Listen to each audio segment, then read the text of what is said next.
Welcome back again students. देखिए हमने last lecture में केमिकल बॉन्ड का जो पहला प्रकार है आयोनिक बॉन्ड वो फिनिश किया बच्चों। अब हमें केमिकल बॉन्ड की डेफिनेशन याद है, आयोनिक बॉन्ड की डेफिनेशन हमें समझ में आ गई है, याद है। इलेक्ट्रोवैलेंस की डेफिनेशन हमें याद है, कॉन्सेप्ट समझ में आ गई। आयोनिक कंपाउंड किसको बोलते हैं ये भी हमारे समझ में आ गया। ठीक है, तो आपको नोट्स भी मैं एक दो दिन में पहुंचा दूंगा आपकी तरफ, आपके पास, और फिर आप जो जो टॉपिक होंगे वो नोट्स में से पढ़ भी सकेंगे। ठीक है, अब आज हम बच्चों एक नया टॉपिक देखने जा रहे हैं और ये है केमिकल बॉन्ड का दूसरा प्रकार, और ये है कोवैलेंट बॉन्ड। तो बच्चों सबसे पहले हमें ये समझना होगा, अब कोवैलेंट बॉन्ड, बॉन्ड ये शब्द आ गया है तो ये तो समझ में आ गया कि ये भी कोई ना कोई प्रकार का फोर्स ऑफ अट्रैक्शन है। इसका भी काम वही होगा कि मॉलिक्यूल के अंदर के एटम्स को एक साथ होल्ड करके रखना। बस हमें अभी ये देखना है कि ये जो बॉन्ड है जिसका नाम है कोवैलेंट बॉन्ड, तो ये कोवैलेंट बॉन्ड एटम्स के बीच में कैसे फॉर्म होता है, ये कौन से टाइप का फोर्स ऑफ अट्रैक्शन है, बस वो हमें देखना है। हालांकि ये टॉपिक आपका 10th स्टैंडर्ड में भी हुआ है और मैं जितना सिंपल रख सकता हूँ उतना सिंपल रख के मैं आपको बताऊंगा। तो चलो पढ़ते हैं कि what is covalent bond. Covalent bond का दूसरा नाम बहुत सारे बच्चों को शायद मालूम रहता नहीं, लेकिन और इसका एक नाम है, और ये नाम है बच्चों इलेक्ट्रॉन पेयर बॉन्ड। क्या नाम है इसका? Electron pair bond. तो आज हम सब समझ लेते हैं कि इस बॉन्ड को कोवैलेंट बॉन्ड क्यों बोलते हैं, इसको हम इलेक्ट्रॉन पेयर बॉन्ड क्यों बोलते हैं। तो ये सब बातें अभी हमें यहाँ पे देखनी है। कोवैलेंट बॉन्ड समझने के लिए हम एक बहुत ही छोटा सा एक सिंपल सा एग्जांपल लेते हैं बच्चों, और वो है formation of H2 molecule. Formation of H2 molecule. अब H2 मॉलिक्यूल कैसे फॉर्म होता है? H2 मॉलिक्यूल जब हम बोलते हैं तो आपको समझ में आया होगा कि एक H2 मॉलिक्यूल में दो हाइड्रोजन एटम एक साथ रहते होंगे। क्यों रहते हैं वो सब हम देखेंगे। कैसे फॉर्म होता होगा ये H2 मॉलिक्यूल? एक हाइड्रोजन एटम दूसरे हाइड्रोजन एटम के साथ केमिकली कंबाइन होता होगा और हमें ये मिलता होगा H2 मॉलिक्यूल। हमें क्या मिलता होगा? H2 molecule. बच्चों मैं आपको बताता हूँ, यदि आप हाइड्रोजन गैस समझ लो लेते हैं तो उसमें आपको H2 मॉलिक्यूल्स देखने को मिलते हैं, एक एक सिंगल फ्री हाइड्रोजन एटम नहीं। फ्री हाइड्रोजन एटम अकेले अकेले रहते ही नहीं, जैसी चांस मिलता है ये फ्री हाइड्रोजन एटम एक दूसरे के साथ कंबाइन होते हैं और क्या फॉर्म करते हैं? H2 molecules. तो ऐसी क्या जरूरत है in single free hydrogen atoms को एक दूसरे के साथ कंबाइन होने की? साथ में हम ये भी देखेंगे कि एक एक सिंगल फ्री हाइड्रोजन एटम की तुलना में H2 मॉलिक्यूल्स क्यों ज्यादा स्टेबल है। दो हाइड्रोजन एटम एक छोटे से सिंपल H2 मॉलिक्यूल में एक साथ क्यों रहना चाहते हैं, क्या फायदा है इसमें उनका, ये सब बातें हम देखते हैं। इसके लिए हमें चाहिए हाइड्रोजन का एटॉमिक नंबर। आपको मालूम है hydrogen is the lightest element और उसका एटॉमिक नंबर सबसे लोएस्ट है और वो है 1। तो हाइड्रोजन का एटॉमिक नंबर 1 है और उसका इलेक्ट्रॉनिक कॉन्फ़िगरेशन भी हम लिखते हैं 1। यानी हाइड्रोजन एटम में एक ही शेल है न्यूक्लियस के अराउंड, उसमें एक ही इलेक्ट्रॉन है। ये दूसरा हाइड्रोजन एटम है बच्चों, इसका भी एटॉमिक नंबर 1 है और इसका भी इलेक्ट्रॉनिक कॉन्फ़िगरेशन क्या है? 1 है। अब ये दोनों हाइड्रोजन एटम का जो नियरेस्ट रण गैस एलिमेंट है बच्चों वो है हेलियम। हेलियम और इसका कॉन्फ़िगरेशन है बच्चों 2। इसमें एक ही शेल है और एक ही शेल में 2 इलेक्ट्रॉन्स हैं। अब फर्स्ट शेल की कैपेसिटी सिर्फ 2 इलेक्ट्रॉन की होती है और हेलियम एटम में फर्स्ट शेल में 2 इलेक्ट्रॉन्स रहते हैं, यानी कि हेलियम का फर्स्ट शेल में डुप्लेट कंप्लीट होता है, 2 की कैपेसिटी है और बराबर 2 ही इलेक्ट्रॉन है। ऐसा कॉन्फ़िगरेशन हीलियम का जो है वो बहुत ही स्टेबल होता है बच्चों। लेकिन ऐसा स्टेबल कॉन्फ़िगरेशन फर्स्ट शेल में हाइड्रोजन एटम्स को प्राप्त नहीं हुआ है। दोनों हाइड्रोजन देखो, उनके पास एक ही शेल है हीलियम के जैसी, लेकिन दो की जगह सिर्फ एक ही इलेक्ट्रॉन है। नेचुरली ये दोनों हाइड्रोजन एटम्स को लगता है कि उनको हीलियम जैसा स्टेबल कॉन्फ़िगरेशन मिलना चाहिए। दोनों हाइड्रोजन को लगता है कि उनके भी फर्स्ट शेल में, दोनों के फर्स्ट शेल में दो दो इलेक्ट्रॉन होने चाहिए। दोनों हाइड्रोजन को लगता है कि उनके भी फर्स्ट शेल में डुप्लेट कंप्लीट होना चाहिए, हीलियम जैसा स्टेबल इलेक्ट्रॉनिक कॉन्फिगरेशन मिलना चाहिए। अब इसके लिए वो क्या करते हैं? Stable electronic configuration like helium मिलाने के लिए वो क्या करते हैं, देखते हैं। अब देखिए, बहुत ही सिंपल सी डायग्राम देता हूं मैं, ज़्यादा कॉम्प्लिकेटेड नहीं। हाइड्रोजन, इसका इलेक्ट्रॉनिक कॉन्फ़िगरेशन 1 है, एक ही शेल है, एक ही इलेक्ट्रॉन है, वो मैं क्रॉस ये डॉट से दिखाता हूं। ये देखो दूसरा हाइड्रोजन, ये इसके पास भी एक ही इलेक्ट्रॉन है। अब क्या करेगा, क्या करेगा? यहां पे बच्चों आयोनिक बॉन्ड क्यों फॉर्म नहीं हो सकता? लेटस से आयोनिक बॉन्ड में क्या होता है रे? Transfer of electron. अब देखो, अभी पिछली कॉन्सेप्ट मुझे लगी, इसलिए पिछले लेक्चर का जितना भी हो गया बच्चों, वो लेक्चर्स आप बार बार देखो यदि वहाँ पे है तो अपने कोचिंग क्लास के ऐप में, और वो बार बार रिवाइज करो। मैंने बोला ना, इतना अच्छे से रिवाइज करो बच्चों कि you should be able to teach this topics to others. अब आयोनिक बॉन्ड क्यों तैयार नहीं होता? समझ लो, आयोनिक बॉन्ड फॉर्म करने के लिए ये हाइड्रोजन ने अपना इलेक्ट्रॉन इसको दे दिया, अब इसके पास दो इलेक्ट्रॉन हो जाएंगे, इसको स्टेबल इलेक्ट्रॉनिक कॉन्फिगरेशन मिल जाएगा। लेकिन इस हाइड्रोजन के पास तो इलेक्ट्रॉन ही नहीं रहेंगे, 0 इलेक्ट्रॉन हो जाएंगे। स्टेबिलिटी नहीं, इसको मिल रही स्टेबिलिटी, इसको नहीं। ये हाइड्रोजन बोलेगा कि यदि मुझे कुछ फायदा नहीं हो रहा तो मैं मेरा इलेक्ट्रॉन इसको कह दूं। यही बात इसको लागू है, ये अपना इलेक्ट्रॉन इसको देगा तो ये स्टेबल हो जाएगा, इसके पास 2 इलेक्ट्रॉन हो जाएंगे, लेकिन इसके पास 0 इलेक्ट्रॉन हो जाएंगे, इसको कोई फायदा नहीं होगा, नो स्टेबिलिटी एट ऑल। और इसलिए आप देखते होंगे कि यहां पे आयोनिक बॉन्ड पॉसिबल नहीं, transfer of electron from one atom to another atom possible नहीं, क्योंकि जो एटम इलेक्ट्रॉन देगा वो घाटे में रहेगा। और मॉलिक्यूल फॉर्म करते वक्त बच्चों कोई भी एटम घाटे में नहीं रहना चाहता। जैसे कोई दो लोग कोई बिजनेस पार्टनरशिप में चालू करना चाहते हैं तो दोनों फायदे में रहना चाहते हैं, दोनों एक दूसरे की मदद से बिजनेस सेटअप करना चाहते हैं, फायदे में रहना चाहते हैं, कोई नुकसान में नहीं रहना नहीं चाहता। इसी तरह जब एटम्स मॉलिक्यूल्स फॉर्म करते हैं, वो कंबाइन होते हैं, मॉलिक्यूल फॉर्म करते हैं, तो सभी एटम्स एक दूसरे के साथ कंबाइन होकर फायदे में रहना चाहते, स्टेबल कॉन्फ़िगरेशन अचीव करना चाहते। अब इलेक्ट्रॉन ट्रांसफर तो पॉसिबल नहीं बच्चों। अब क्या पॉसिबल बात है? अब ऐसा मत समझो कि हम इंसान लोग ही बस होशियार है, ये जो निर्जीव एटम्स है जिनमें जान नहीं है, ये एटम्स भी हमारे जैसे समझदार है। अब दोनों हाइड्रोजन एटम को पता चल गया बच्चों कि इलेक्ट्रॉन ट्रांसफर करके वगैरह कुछ बात जमेगी नहीं, आयनिक बॉन्ड फॉर्म होगा नहीं। दोनों बोलते हमें 2 इलेक्ट्रॉन चाहिए फर्स्ट शेल में, एक की जगह। क्या होगा? अब समझदारी का काम यह है कि पहला हाइड्रोजन एटम अपना एक इलेक्ट्रॉन दूसरे हाइड्रोजन के एक इलेक्ट्रॉन के साथ क्या करता है? शेयर। क्या करता है? वो शेयर करता है। ये देखो, शेयर करता है। अब ये इलेक्ट्रॉन पेयर जिसमें एक इलेक्ट्रॉन पहले हाइड्रोजन का है और दूसरा इलेक्ट्रॉन दूसरे हाइड्रोजन का है, ये इलेक्ट्रॉन पेयर देखो दोनों के फर्स्ट शेल में कॉमन है। देखो पहले हाइड्रोजन के फर्स्ट शेल में भी ये 2 इलेक्ट्रॉन है ना? पहले कैसे एक ही इलेक्ट्रॉन था, है ना? अब कैसे है? 2 इलेक्ट्रॉन है। दूसरा देखो हाइड्रोजन, उसके भी फर्स्ट शेल में कितने इलेक्ट्रॉन्स है रे? 2 इलेक्ट्रॉन्स है। और इलेक्ट्रॉन पेयर दोनों एटम की फर्स्ट शेल्स शेयर कर रही हैं। ये इलेक्ट्रॉन पेयर दोनों हाइड्रोजन एटम के फर्स्ट शेल को कॉमन है। अब देखो दोनों हाइड्रोजन के फर्स्ट शेल में 2 इलेक्ट्रॉन हो गए और दोनों हाइड्रोजन को हीलियम जैसा क्या प्राप्त हो गया? Stable electronic configuration. अब सोचिए, ऐसा स्टेबल इलेक्ट्रॉनिक कॉन्फ़िगरेशन कोई डिस्टर्ब करना चाहेगा क्या? नहीं।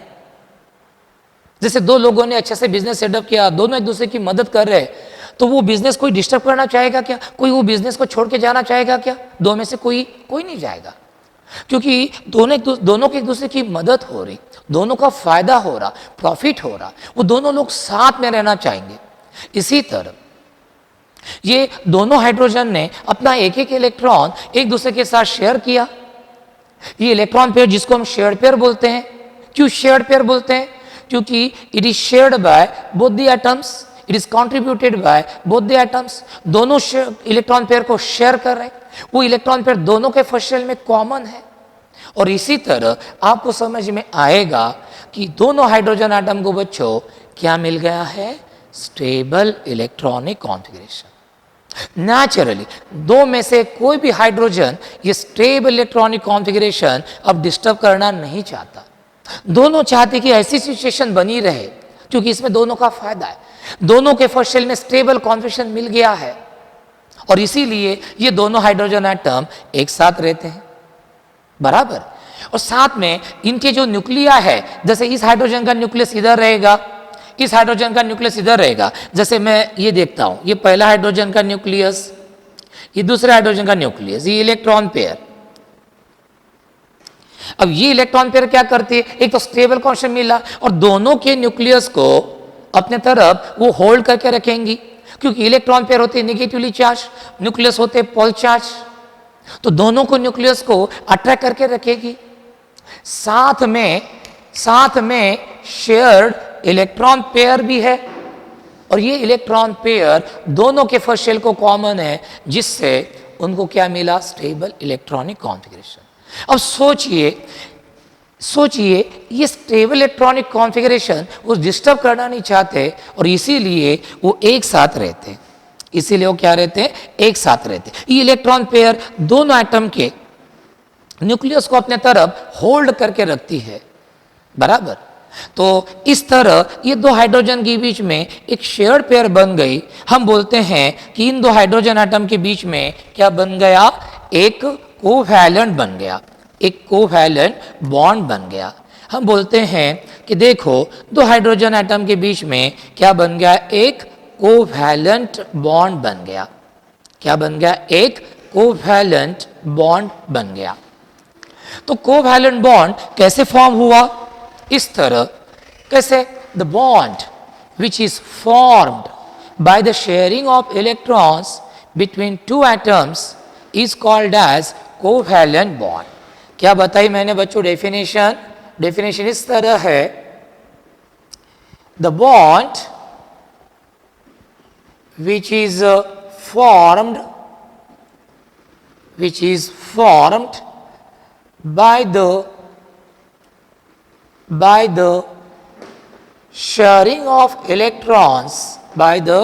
sharing of electrons between the two atoms is called as covalent bond।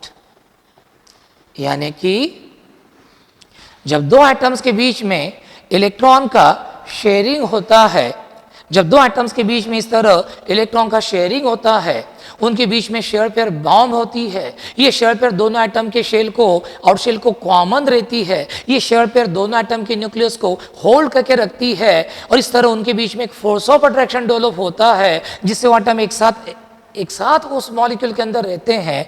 इस फोर्स ऑफ अट्रैक्शन को हम बोलते हैं कोवैलेंट बॉन्ड। अब कोवैलेंट बॉन्ड को हम इलेक्ट्रॉन पेयर बॉन्ड भी क्यों बोलते हैं? क्योंकि बेसिकली इन एटम्स को एक साथ कौन होल्ड करके रख रहा है? Electron pair.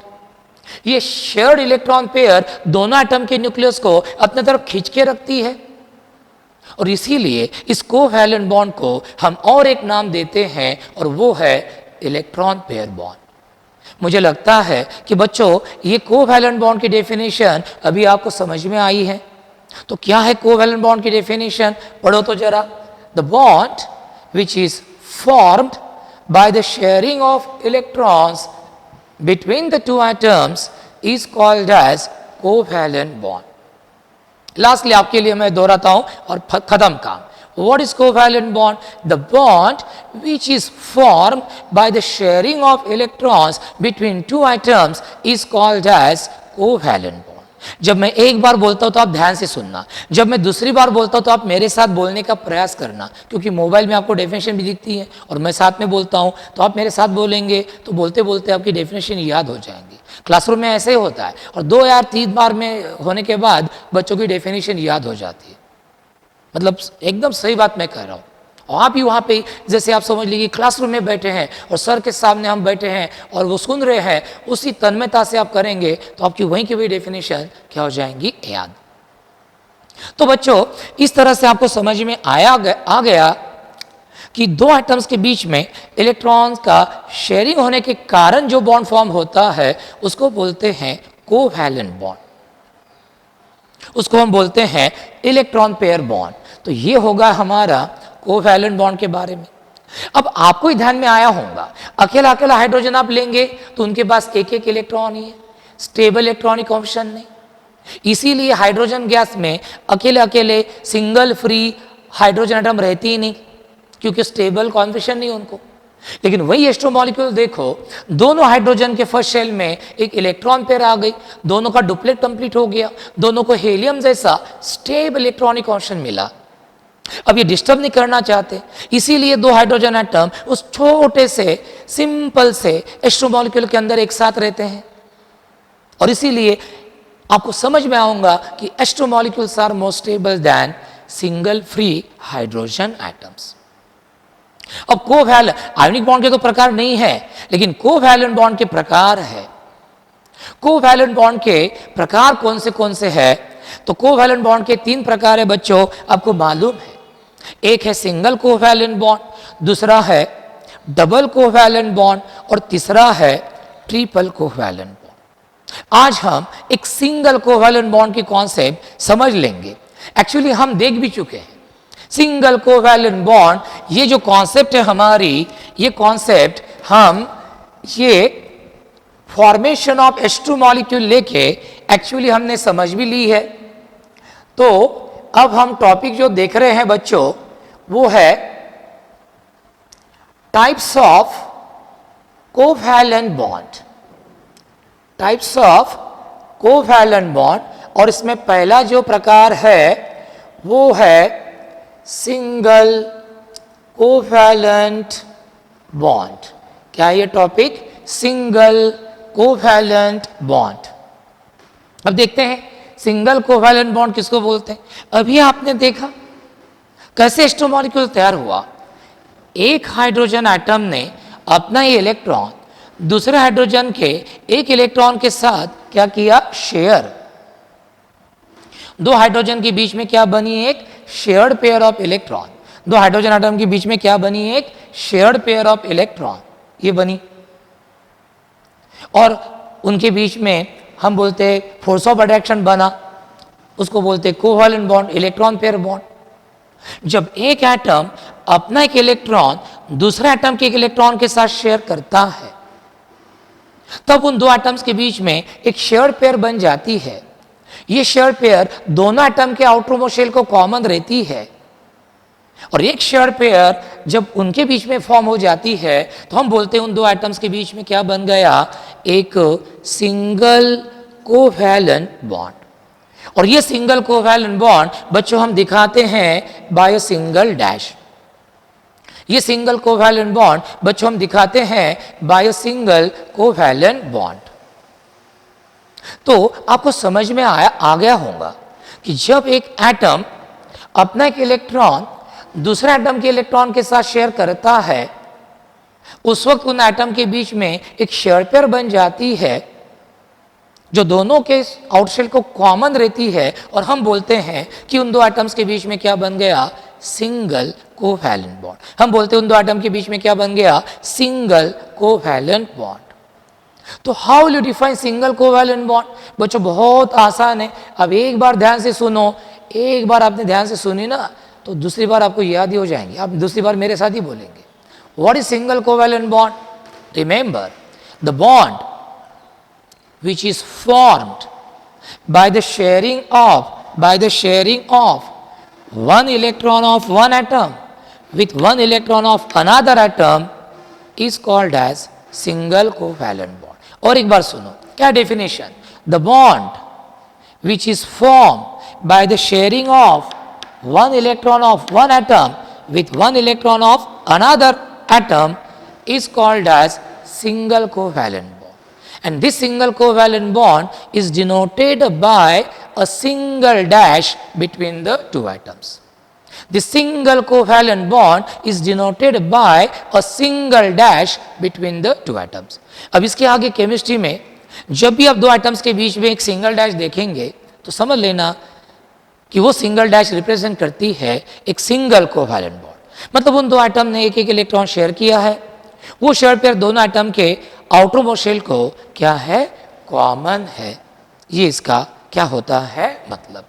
तो इस तरह ये बच्चों हो गया हमारा सिंगल कोवैलेंट बॉन्ड। तो लास्टली कैसे करेंगे रे आप डिस्क्राइब सिंगल कोवैलेंट बॉन्ड की definition? The bond which is formed by the sharing of one electron of one atom with one electron of another atom is called as single covalent bond. बच्चे मुझे पूछते हैं sir single covalent bond की और एक आधा example बताओ ना, तो ताकि हमें और कॉन्सेप्ट क्लियर हो जाए। तो बताता हूँ कैसे। जैसे फ्लोरीन गैस में हम देखते हैं F2 मॉलिक्यूल्स रहते हैं, ना कि सिंगल फ्री फ्लोरीन एटम्स। क्यों F2 मॉलिक्यूल फॉर्म होता है? क्यों फ्लोरीन गैस में एक एक सिंगल फ्लोरीन एटम क्यों नहीं रहता? ये सब बातें अभी यहाँ पे हमें एक्सप्लेन करना है। तो let us explain how F2 molecule is form. Fluorine का एटॉमिक नंबर है बच्चों 9, मतलब 9 इलेक्ट्रॉन है इसमें। इसका कॉन्फ़िगरेशन है 2-7। दूसरे फ्लोरीन का भी होगा 2-7 इस तरह। दोनों फ्लोरीन का नियरेस्ट ऋण गैस एलिमेंट है बच्चों नियॉन, और वो है 2-8। वो क्या है 2-8 इस तरह। दोनों फ्लोरीन बोलते हैं कि हमें भी हमारे सेकंड शेल में 8 इलेक्ट्रॉन चाहिए। दोनों फ्लोरीन बोलते हैं कि हमें भी हमारे सेकंड शेल में नियॉन जैसे 8 इलेक्ट्रॉन चाहिए। अभी तो फिलहाल 7 है, 8 चाहिए। मतलब दोनों फ्लोरीन एटम को एक एक इलेक्ट्रॉन की जरूरत है to complete octet in their second shell, because after that they will acquire a very stable configuration. तो let us see how this F2 molecule is form. Now let us see this. ये हमारा fluorine, क्या है इसका configuration 2-7। 7 electron outermost shell में है, 2, ये 2 4, ये 2 6 और एक 7। ये हो गया पहला फ्लोरीन 7 इलेक्ट्रॉन। बच्चों मैंने आपको बताया कि हम हमेशा सिर्फ आउटर मोस्ट शेल के इलेक्ट्रॉन दिखाते हैं नॉर्मली, क्योंकि वही जनरली क्या करते हैं, हिस्सा लेते हैं। जैसे कोई युद्ध हो गया तो युद्ध में हिस्सा कौन लेंगे, सिर्फ बॉर्डर पर के सैनिक, हम नहीं लेंगे सिविलियंस। अब देखो पहले फ्लोरीन के इलेक्ट्रॉन्स मैंने डॉट से दिखाया, दूसरे फ्लोरीन के इलेक्ट्रॉन्स मैंने क्रॉस से दिखाया। सर वो दोनों फ्लोरीन के इलेक्ट्रॉन्स अलग अलग होते हैं क्या? इसका मतलब नहीं, किसी भी एटम के इलेक्ट्रॉन्स तो सेम ही होते हैं। बस इस फ्लोरीन के इलेक्ट्रॉन इस फ्लोरीन के इलेक्ट्रॉन अलग अलग मुझे दिखाने हैं, शेयर पेयर में एक इसका वो पहचानते आना चाहिए, इसलिए मैंने इनको अलग अलग चिन्हों से नोट किया, इनको डॉट से, इनको क्रॉस से। ये भी बोलता है 7 है 8 चाहिए, ये भी बोलता है 7 है 8 चाहिए, क्या करे? तो इसमें क्या होता है, दोनों फ्लोरीन समझदारी से काम लेते हैं। क्या लेते? समझदारी से काम। देखो समझदारी से काम ऐसे लेते हैं, ये देखो 2 2 4 2 6, इसके पास 6 है, इसके पास 2 2 4 2 6। अब क्या करेगा, ये पहला वाला फ्लोरीन एटम अपना ये डॉट वाला इलेक्ट्रॉन दूसरे फ्लोरीन के क्रॉस वाले इलेक्ट्रॉन के साथ क्या करेंगे रे, शेयर। क्यों भाई, इससे क्या फायदा? और ये शेयर पेयर दोनों फ्लोरीन के सेकंड शेल को क्या रहती है, कॉमन। देखो पहले कितने इलेक्ट्रॉन थे सेकंड शेल में, 7 इलेक्ट्रॉन थे, इसके पास भी 7 इलेक्ट्रॉन थे। अब देखो इसके पास कितने इलेक्ट्रॉन हो गए, 8। 2 2 4 2 6 2 8, इसके 2 2 4 2 6 और 8। और इस शेयर पेयर में एक इलेक्ट्रॉन डॉट वाला इस फ्लोरीन का है और दूसरा इलेक्ट्रॉन जो क्रॉस वाला है वो इस फ्लोरीन का है। और जब एक एटम दूसरे एटम के साथ एक एक इलेक्ट्रॉन दोनों में शेयर होता है, हम बोलते हैं कि उन दो एटम्स के बीच में क्या फॉर्म हो गया? Single covalent bond. क्या फॉर्म हो गया? Single covalent bond. क्या तैयार हो गया? Single covalent bond. तो F2 मॉलिक्यूल्स में भी फ्लोरीन एटम के बीच में क्या है? सिंगल कोवैलेंट बॉन्ड है। इसी तरह Cl2 मॉलिक्यूल में भी क्लोरीन एटम के बीच में क्या है? सिंगल कोवैलेंट बॉन्ड है। Br2 मॉलिक्यूल में भी दो Br एटम के बीच में क्या रहता है? सिंगल कोवैलेंट बॉन्ड रहता है। So how will you define single covalent bond? दो एग्जांपल्स हमारे हो गए। Remember the bond which is formed by the sharing of one electron of one atom with one electron of another atom is called as single covalent bond, and it is denoted by a single dash between the two atoms. It is denoted by a single dash between the two atoms.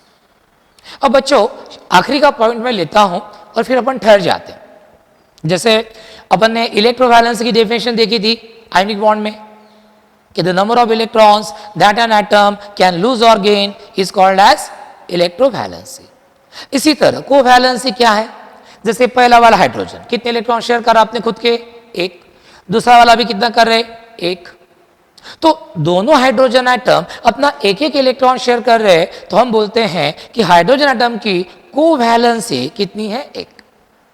Fluorine atom ने भी एक एक electron share किया, तो हम बोलेंगे दोनों fluorine atom की कोवैलेंसी कितनी है? एक। तो what is covalency? Very simple, the number of electrons that an atom can share with the electrons of another atom is called as covalency. The number of electrons that an atom can share, the number of electrons that an atom can share is called as its covalency. जैसे hydrogen atom एक एक electron share कर रहे थे, covalency एक। Fluorine atom एक एक electron share कर रहे थे, कोवैलेंसी एक। So remember, what is covalency? The number of electrons that an atom of the element can share is called as covalency.